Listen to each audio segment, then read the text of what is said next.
Hey, hey, it's Tammy time. Welcome to the show, where the fun's always prime. I'm your host, Tammy Hernandez, and I'm here to bring the heat, with conversations that sparkle and energy that can't be beat. From lifestyle to entertainment and everything in between, we'll dive into topics that matter and make your day supreme. So grab a cup of coffee, get comfy, and let's get started. It's Tanny time, and we're gonna have a blast every single part. Hi, and welcome to Tammy Time. I'm Tammy Hernandez, for those who don't know me, and you can find me at Tammy H the Realtor on multiple platforms with my little co-host Gizmo. He's my little brewer Yorkie, who's 6-7 pounds, I would say, depending on how much he's eating. And today's guest is my very good friend, Dr. Toby Watson, and he does more than just being a... Tell us what you do, because you do multiple things. We all have multiple hats. So. I do. As you're aware, I wear many hats. So I'm a clinical psychologist that does a lot of forensic work. I used to be the chief psychologist of the Department of Corrections, the prison system in Wisconsin, at KMCI, and a training coordinator. I ran a free clinic for many years, but I also do media production. So some people like it, some people don't, but I produced one of the movies, The Man You Don't Know, which is the official movie with President Trump, about President Trump, and did that with his family. A couple other TV shows, Hot Yachts Miami, down in Miami. You can see me on that show as a guest. And then I do real estate, so everything from a beach club, own a hotel, a bunch of houses and stuff. And so I'm a bit of an entrepreneur. And I always said I was doing Shark Tank 20 years before Shark Tank, because I was invested in other people doing that stuff. And I really like doing the doctor thing. I think that's my way of giving back to the community, and I really enjoy doing that. So I wear all those hats as well as a dad and how do people find you? Husband. Instagram's probably the best, Dr. Toby Watson, elementary Dr. Watson. So that's a good way to find me. Otherwise, drtobywatson.com. And we're going to be revamping all of that right now as I'm trying to pull all these things together, put it all into one package for people. It's hard to do that. Yeah, when you wear a lot of hats, it's a challenge sometimes, because I have my professional identity, and my claim to fame, really, as a psychologist, became, I was trained as a Jungian analyst, and then I started becoming an expert in psychopharmacology research outcomes. So for the audience, why and how and what psychotropic drugs do to you in the short term, but really in the long term. And I testify a lot about the harms that come when you take psychotropic medication over a long term. And again, they're very safe and effective for certain people, but there's a large population that really struggle with taking those types of medications and bad things that happen. But you've also helped ridden bills in regards to that. Correct, yeah. We had, I passed one point of legislation President Trump signed in during his first term. We're working on something right now, actually, with the Veterans Administration, called the Veterans Administration, Safety Act. So basically, we want to make sure veterans are aware of the negative side effects to psychotropic medications. Well, because I know for pain meds, statistically, so we're the country that in all of the pain meds around the world, the United States uses 98% of them, because in other countries they don't even allow them because of the harm they do. Correct. And so that's a real good example with veterans. So when a veteran goes in and they want to write a prescription like an oxycodone or something, they make you sign something that says, hey, I'm aware this drug could make me suicidal or give me these other negative effects. And so what we realized and said, hey, you know what, if we're doing it for that medication, to give informed consent, because that's what it's about, is making sure people understand about the pros and cons to these meds. Well, the antidepressant meds are way more harmful in a lot of ways for suicide thoughts, and also kind of homicidal type behaviors and aggression, violence, akathisia. And so we want the same safeguards for these, veterans, that they have to sign something that the doctor actually told them. Because what we're having happen, and it wasn't that long ago, we had 22 vets a day killing themselves per day. And so we said, hey, why is this happening? And we realized that a lot of it was because of the medications and the medications they were taking. And they weren't aware that these medications can cause you to literally become suicidal, where otherwise you never would become suicidal or really aggressive. Or the other thing, like with pain meds, so it opens up all of your pain receptors, so that way when you stub your toe, it feels like you broke your foot. Yeah. So it immediately kills the pain, but then afterwards if you decide to stop them or you're not taking them, Yeah. something that's a minor thing feels like you should go to the hospital. Yeah, well, and it's very similar in design of how that works on neuroanatomy. So when you take, let's say, an antidepressant or an antipsychotic medication, like, when you do that, you change the neurotransmitters, in your brain, and you change the flow from one to the next. And the way it happens is either pre or postsynaptic nerve, Right. and it either upregulates or downregulates that nerve, pre or postsynaptic. Well, the problem is that you get used to taking the medication, and then if you stop one day, all of a sudden you unmask your changed neurochemistry now. You've changed your brain, and if you abruptly terminate, you go through often a withdrawal reaction. And so this is the cases that we hear, and this is where I get involved in some of these cases that you hear about school shootings and mass shootings. And the medication, they'll say, oh, they came off their meds. Oh, they need their meds. Well, it's not that they needed their meds, it's just that you got them on these meds, addicted to these meds, and if you abruptly take it away, it causes, like, one of my friends, they were on Xanax for many years. Yeah. They decide to stop. Well, that one causes a seizure. Yeah. Charter boat captain in Key West has a full-blown seizure when he's 30 miles offshore. Yeah, And a lot of people don't know what happens when you stop, or that if you take one pill and then this other one and then drink, you create all these new neural pathways and create different things, and you can create being bipolar. Correct. By not taking properly or drinking with them, and people don't realize. Well, and for children, a lot of us have kids, and you don't realize, little Billy or Sally goes into school, and that's the first place they're going to say, oh, your child is, got some sort of, ADD or ADHD. That's the favorite. Yeah, we used to call it hyperkinetic, disorder way back in the day when our Bible of the DSM, the book that we use to diagnose that we do this, is about this big now, the DSM-5. And then it's about 800 different labels with the subtypes that you can give. So I can pretty much diagnose anybody, and any psychologist or psychiatrist can do that. I mean, you'll fit in some box. Yes. And they do that by design because we get more customers. And, it's especially sacrilegious that I speak out against this and testify and beat these guys up in court because I'm beating up my own field. But I'm not doing this to make money. In fact, I donate, pretty much all the money anyway. Yeah. I'm doing this simply to give people informed consent and really to call out our society that we aren't doing well. Harvard did a study not that long ago and looked at outcomes. We're worse than now with serious mental illness than 1900. We're not doing better than we did in 1900. Well, that's my opinion is, and like a lot of kids who they say are ADD, ADHD, I believe it's the chemicals in the food, the dyes, because most of our food is illegal in other countries. And so they make you hyper, and they make you, because let's see, back when they started to crack down on tobacco, if I'm not mistaken, all of the chemists that used to keep you addicted to smoking cigarettes all got ported over to the food industry. Correct. And to get you addicted to different foods, and then, the reactions.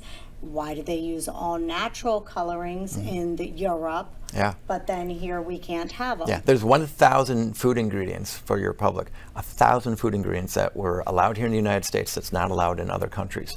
And, thank God we have RFK. Again, people say like him, hate him because of the vaccines and what he's doing with regards to highlighting the problems that we have with vaccines and the lack of clinical trial data on that and safety and effectiveness. But he is absolutely changing our food industry for the better. Right. Well, the vaccines. Okay, okay, rabies vaccines for adults. Yeah. Gizmo's super tiny, super little.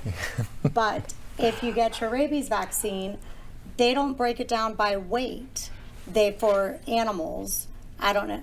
And so a Great Dane will get the same size as a 4-pound dog. and it should be by weight. Correct. Yeah. Well, it's like ivermectin. I mean, ivermectin, they, during COVID, they were like, oh, don't take ivermectin. President Trump said you should take it. Well, ivermectin was used and it was on the market for a long, long time. And actually they'd say, well, it's for horses and for deworming. But it's been for humans since I think the Correct. 40s or maybe 50s. Correct. And so again, but it's weight dependent, and you get a dosing that's not a horse dosing. If that's the case, then you might as well look at things like trazodone or some of the antipsychotics. Those were actually tranquilizers for horses and other things. And they first called them chemical lobotomizers, antipsychotic medications, because they resembled if you gave somebody a lobotomy. And so they called them chemical lobotomizers. And then when people really didn't like that terminology, they said, oh, it's antipsychotic. And then they said, hey, if we make it a disease, then they'll take our drugs. And that was the whole, kind of how this all started back in the 50s when these medications came on, Thorazine. When they were what were they, mother's helpers? Yeah, that benzodiazepines, Valium. They were mother's helpers back then. Yeah. But that's how it all kind of started. It was kind of like, hey, we do pretty well with people that struggle with mental health issues. And this is true. Our outcomes were pretty good, and it was humane treatment. There was a lot of inhumane things that they would do, like spinning chairs and waterboarding, basically, and a lot of other things.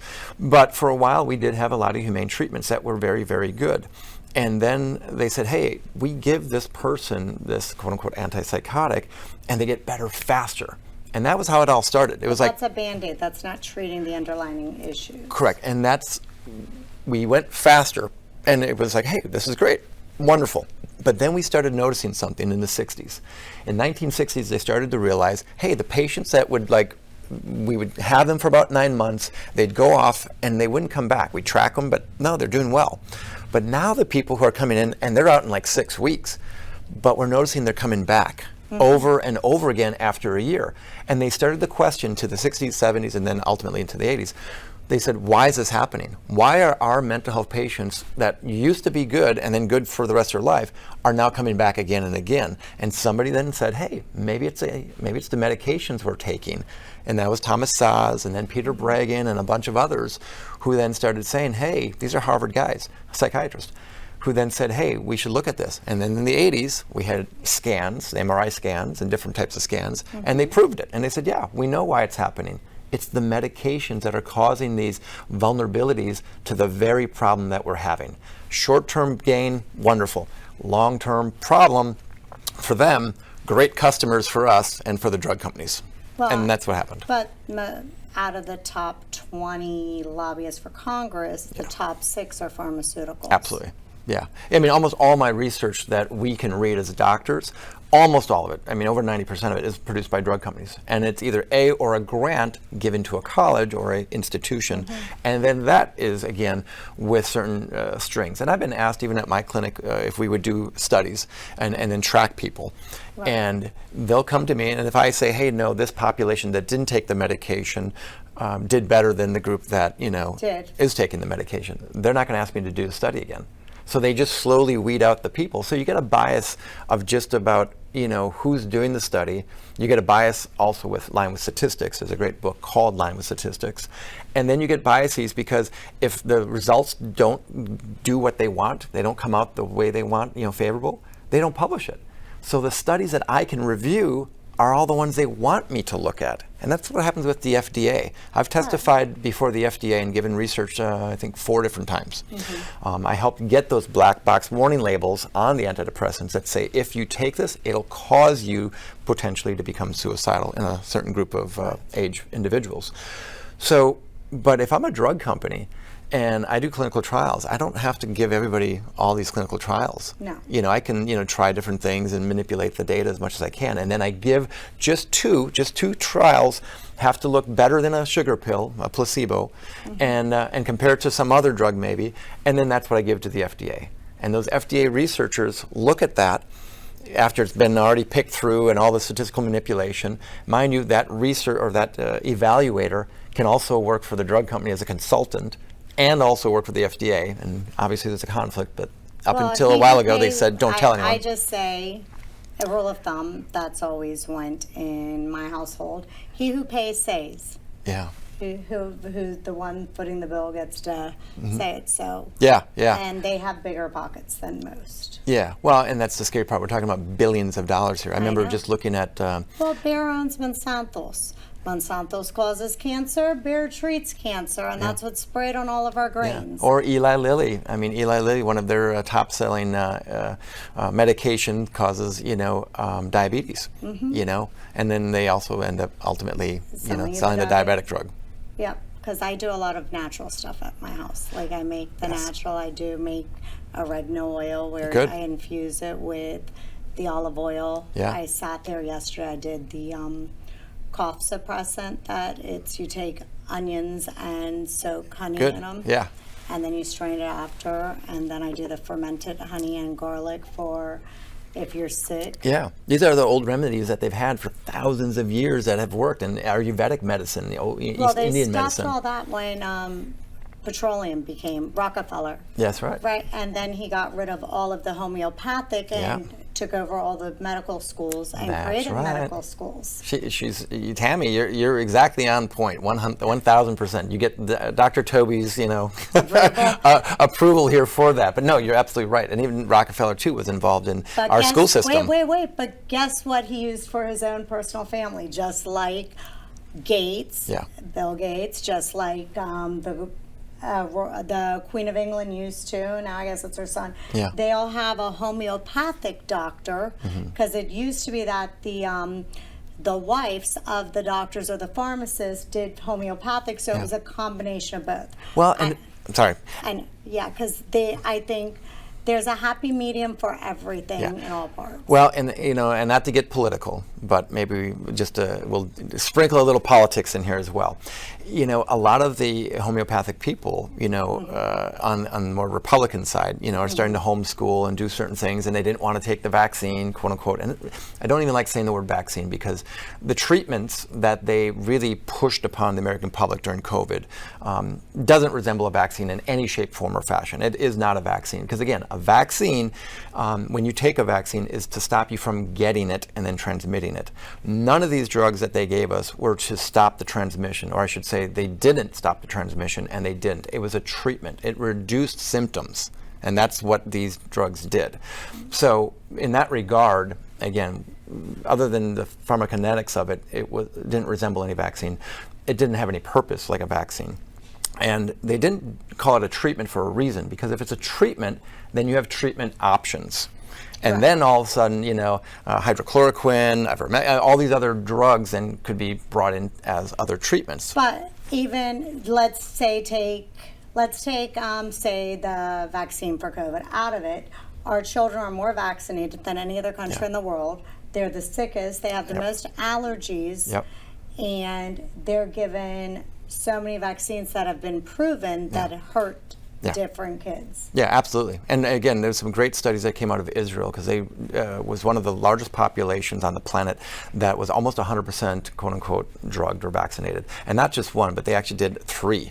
And so some research there are keeping some data on miscarriage rates. And they had a lot. It was miscarriage like 8%. Correct. And it's always been about 50%. Historically, across the research, for as long as we've been keeping records, it's about 50%. But it was 80. I saw the ones of upper 70s, Okay. So it's increased. And so the question, that's where a lot of conspiracy theories and theories came about. It was this really a way to reduce population, and then a certain population for that matter, because then it's like, okay, illegal, quote unquote, people who came from other countries, third world countries, who were being openly allowed into our country. They didn't want, and they didn't need them vaccinated. They didn't need them at all, drugged. But the people within, they really were pushing hard to make that happen. And so you got to question, why would you do that? Why would you say, hey, this population has to do it? And I mean, you shut down their businesses. Almost to the point of arresting people. Not allowing them to do any freedoms at all. But then they just open border completely to allow other people, complete without any medical records whatsoever. My thing is that I'm Rh negative. Yeah. And so I know, and I'm AB negative. So nothing's tested on my blood type, really. But then what I've noticed is that the Rh negative population has decreased, by I think 5%. it's like decreased. So you're even more unique. Yeah. Yeah. So you're unique in many, many ways. Yeah. And obviously, if you're watching the video and the show, you can understand why. But otherwise, for the audience that's just listening, I think you really need to Google Tammy, and then you'll understand exactly how unique and interesting she is, because she has the largest personality and largest, beautiful eyes I've seen. Right. Yeah. And thank you. But yeah, so I just have noticed different things for statistics in regards to. Yeah. Because I know that in certain countries they don't have my blood type. Yeah. Yeah. Because it's 0.6% of the world's population. Okay. And some areas they don't have it at all. Yeah. So So I've got to ask, because we're talking about your big sparkling personality, and that's what I'm going to call it here. Maybe it's a kids show. So your big sparkling personality. Yes. I would imagine it's hard for a lot of people to meet you for the first time or see you here for the first time and not be overtaken by your physique. Yeah, people have a lot of misconceptions. Exactly. Yeah, they'd have preconceived conceptions of what you might be like. And obviously we're talking or my now. job. Yeah, and you wear many hats. What are some of the hats that you wear? I think I know you're a realtor. Yes, I was partners in a famous bar in Key West. Yep. Also did private investigating. Oh, I didn't know that. Yeah, I had a mortgage broker business. Okay. Passed my GC exam for the state of Florida, GCMVC, so I know how to build. Okay. So again, you're an intellectual, you're an entrepreneur, you clearly articulate, and I have all this. So is it hard then when people, only see your physique and just think, oh my God, she must be in an adult industry, or she must be, at a certain type of club, or she must just be a wild person, or she's only doing this to get attention because she's so insecure about herself? Right. I mean, those are the ones that are going to come to mind. I'll tell anybody, I loved Dolly Parton and Barbie doll growing up, and I wanted a combination of the two. Okay. When I'm bored, I can always downsize. Yeah. Because I haven't messed with my face in regards to surgeries. Yeah. And then, and people they automatically assume I'm not that bright. Yeah. Which sometimes I use in my favor, Yeah. just like sometimes people forget what my last name is. And that I can understand Spanish. So walking on job sites is great. Negotiating things is great. Yeah. Because I'll pretend like I don't speak it, and then eventually I will. So I know that you have millions of followers and tens of millions of people that really watch you, and also with some other social media sensations, creators, we'll call it. Yes. And the vast majority of the audience, I imagine, would be younger audience. Yes. I don't know if probably equal male and female. Yeah. And do you feel, I don't know, I mean, because in that realm, it's always just fun and excitement and partying and that lifestyle. This is much different because this is the intellectual Tammy. Right. And is it hard to integrate those two parts of your identity and send that message to young girls or women to say, don't just sexualize yourself. You've got to have a foundational base. Right. And have things in balance. Like what I say, I've raised my kids. I have grandchildren. Yeah. I've had multiple businesses. So if you're planning your stuff, you've got to think about it. Yeah. Because you can meet somebody 5 years, 10 years from now who wants to be a politician, and they're not going to be able to marry you because of your choices now. Correct. Yeah, And that's exactly right. And so, do you feel like that message gets lost though when it's TikTok or what are the other platforms that do these little clips that are just like, oh my God, I want to just, I don't know if I can say it here, do other things. They just want it for the likes. Yes. Or they just, like people say, I did it for the gram, I did it for the clicks. Yeah, yeah. So they do these things, they hang out with things, and they do stuff that I would never think to do. So they need more they need to have self-value and self-worth. And so I mean, the internet has been around for a while, but not really the streaming and the TikTok and the monetization of that has not been there for that long.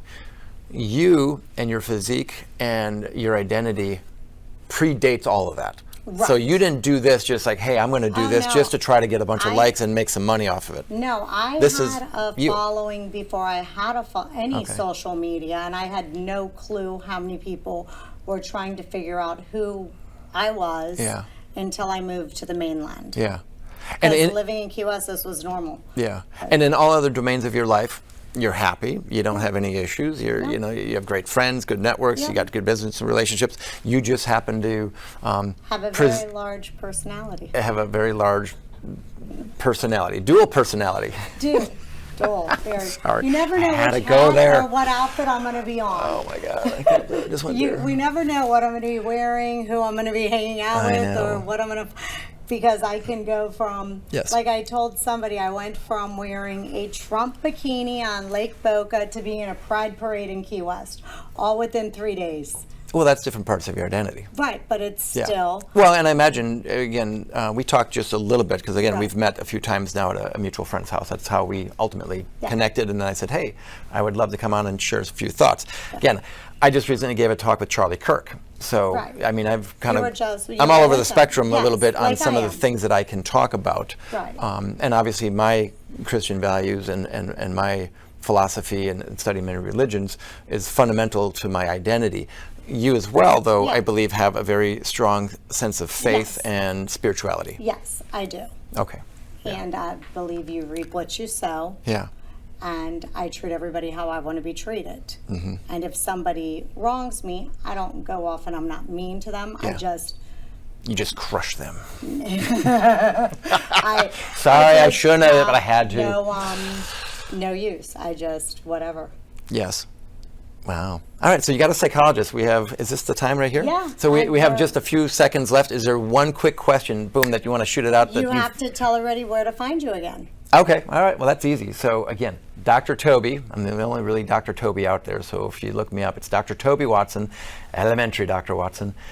You can look me up. I still do concierge work around the country, you know, for typically it's, you know, people of great wealth and stuff, and some Right. celebrity clients that I treat as well and help out. Yeah, so I do that, and you know, keep looking for the media stuff that we're doing. And And then we'll have to have a part 2 next time you're in town. this would be good. You know what? I think the audience should send you messages or me of what they want to hear and what would they like to have talked about. I mean, what would you like to hear and what would you enjoy? Here's your psychologist, and you got, you know, the expert Tammy. Yes. You know, On lots of things. with you. And thank you all for joining us tonight. Yeah. And have a wonderful evening. See you at Art Basel. As we wrap up today's show, I want to thank each and every one of you for being part of the Tammy Time community. I'm so grateful for the conversations we've had and the stories we've shared. Remember, you are strong, capable, and deserving of love and respect. Don't let anyone ever tell you otherwise. Keep shining your light and know that I'm rooting for you every step of the way. Until next time, take care of yourselves and each other. And I'll see you tomorrow on Tammy Time.